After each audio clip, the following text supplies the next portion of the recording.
Bismillahirrahmanirrahim. Sudah dimaklumi keputusan pemerintah, dan ini sudah bulat, keputusan pemerintah pusat, tidak boleh ada kumpul-kumpul termasuk melakukan sholat Idul Fitri. Maka sebagai warga negara, terutama sebagai ahlu sunnah, dalam hal ini wajib menaati pemerintah kaum muslimin dalam hal yang tidak bertentangan dengan syariat, bahkan sangat bersesuaian dengan syariat, seperti menjaga jiwa kaum muslimin, menghindarkan kaum muslimin dari kemudaratan, saddud dzari'ah, mencegah kemudaratan sebelum kemudaratan itu terjadi. Ini semua kaidah-kaidah syariat. Seorang muslim, terlebih lagi seorang guru agama, harus mengikuti kaidah-kaidah syariat ini dan harus menghimbau masyarakat, terutama para penuntut ilmu, untuk taat kepada pemerintah dalam permasalahan ini. Ini hukumnya wajib. Ya, para ulama mengingatkan, kalau kita tidak menaati pemerintah dalam permasalahan ini, maka kita menyelisihi syariat. Baik. Jadi jemaah sekalian, insyaallah ta'ala kita Idul Fitri di tahun ini sholat di rumah. Oleh karena itu perlu kita pelajari beberapa hal, beberapa hukum-hukum terkait dengan sholat Idul Fitri. Yang pertama terkait waktunya, terkait waktu sholat Idul Fitri. Maka para ulama menjelaskan, waktu sholat Idul Fitri itu sama dengan waktu duha, sama dengan waktu sholat duha. Dan awal waktu duha adalah irtifa'u syams qida rumhin, ketika matahari telah meninggi seukuran satu tombak, kurang lebih 15 menit setelah terbitnya matahari. Itulah awal waktu duha, dan juga dikenal dengan waktu sholat isyraq, dan itulah waktu awal sholat hari raya. Sampai kapan? Ila az-zawal, sampai matahari tergelincir, atau sampai sebelum sholat zuhur. Jadi sama persis dengan waktu duha.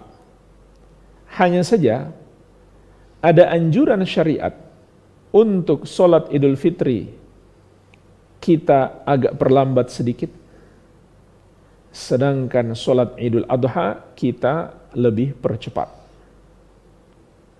Hikmahnya karena setelah Idul Adha ada penyembelihan. Semoga Allah Azza wa Jalla memberikan pertolongan kepada kita sebelum Idul Adha kita sudah bebas dari virus COVID-19 ini, sehingga insya Allah kita bisa menunaikan ibadah haji dan juga melakukan sholat Idul Adha di lapangan serta menyembelih hewan kurban bersama seluruh kaum muslimin. Baik. Jadi ini terkait dengan waktu. Iya. Kemudian jemaah sekalian, adakah azan dan iqamah sebelum melakukan sholat? Jawabannya tidak ada. Tidak ada azan, tidak ada iqamah, sebagaimana kata sahabat Ibnu Abbas dan sahabat Jabir radhiyallahu taala anhuma, lam yakun yu'adzan, tidak dikumandangkan azan yaumal fitri wala yaumal adha, pada hari Idul Fitri, tidak pula pada hari Idul Adha. Juga kata Jabir bin Samurah radhiyallahu anhu, sebagaimana diriwayatkan Imam Muslim, shallaitu ma'a Rasulillah sallallahu alaihi wasallam al-idain ghaira marratin wala marratain bi ghairi adzanin wala iqamatin. Aku telah melakukan salat dua hari raya bersama Rasulullah sallallahu alaihi wasallam, tidak sekali, tidak dua kali, bahkan lebih daripada itu, tanpa ada azan, tanpa ada iqamah, juga tanpa ada ucapan as-salatu jami'ah. As-salatu jami'ah itu dianjurkan untuk sholat gerhana. Adapun untuk sholat tarawih, witir, dan sholat hari raya tidak dianjurkan mengucapkan as-salatu jami'ah. Baik. Dan sholat Idul Fitri ataupun Idul Adha dilakukan sebanyak 2 rakaat, sebagaimana kata Umar bin Khattab radhiyallahu anhu, salatu al-fitri rak'atani wa salatul adha rak'atani tamamun ghairu qasrin ala lisani nabiyikum wa qad khaba man iftara. Salat hari raya Idul Fitri 2 rakaat, begitu pula salat Idul Adha 2 rakaat secara sempurna, tidak diqasar menurut lisan Nabi kalian sallallahu alaihi wasallam, dan sungguh merugi orang yang berdusta. Hadis ini diriwayatkan oleh Imam An-Nasai. Jadi salat hari raya adalah 2 rakaat. Walaupun ada sebagian ulama berpendapat jika salat kita di rumah maka menjadi 4 rakaat, tapi pendapat yang kuat insyaallah adalah 2 rakaat. Karena itulah yang dilakukan oleh Anas bin Malik radhiyallahu anhu, seperti yang telah kita bahas di pertemuan sebelumnya. Anas bin Malik ketika tidak bisa sholat di lapangan, maka beliau sholat di rumah bersama keluarganya sebanyak 2 rakaat, seperti sholat kaum muslimin di lapangan. Baik, kemudian jemaah sekalian, bagaimana tata cara sholat id? Kita akan menyebutkan secara ringkas insyaallah ta'ala di dalam 10 poin. Yang pertama, berniat dalam hati. Kita niat mau melakukan sholat id, namun tanpa dilafazkan, karena niat itu adalah amalan hati, bukan amalan lisan. Dan sepakat ulama, tidak ada perbedaan pendapat, tidak harus melafazkan niat. Hanya saja memang ada perbedaan pendapat ulama, apakah dianjurkan melafazkan niat? Pendapat yang benar, tidak wajib, tidak pula dianjurkan, karena tidak ada dalil dari Rasulullah SAW sama sekali. Jadi niat tempatnya di hati. Kita niat untuk sholat Idul Fitri karena Allah Subhanahu wa Ta'ala. Baik, ini yang pertama. Yang kedua, melakukan takbiratul ihram sambil mengangkat tangan kita, sebagaimana yang biasa kita lakukan dalam sholat kita. Takbiratul ihram sambil mengangkat tangan sejajar telinga atau sejajar bahu. Yang ketiga, membaca doa istiftah. Membaca doa istiftah seperti yang biasa kita baca dalam sholat. Kemudian yang keempat, bertakbir sebanyak 7 kali. Bertakbir sebanyak 7 kali. Ini disebut takbir az-zawaid, takbir tambahan. Dan mayoritas ulama berpendapat sunnah. Jadi andai seseorang lupa, sholatnya tetap sah kalau tidak diamalkan. Tidak lupa pun dia sengaja tinggalkan, sholatnya tetap sah. Iya. Apakah sambil mengangkat tangan? Mayoritas ulama juga berpendapat sambil mengangkat tangan sebanyak 7 kali. Apakah ada bacaan di sela-sela takbir tersebut? Juga pendapat mayoritas ulama ada bacaan, namun tidak ada nas khusus. Tidak ada bacaan khusus dari Rasulullah SAW. Diriwayatkan dari para sahabat, mereka bertakbir, bertahmid, bersalawat kepada Rasulullah SAW, memohon ampun, maka itu semuanya boleh. Mengucapkan zikir-zikir tersebut dibolehkan, tidak ada lafaz khusus.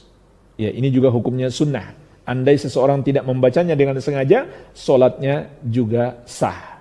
Kemudian yang kelima, poin yang kelima. Setelah membaca takbir, membaca surat Al-Fatihah.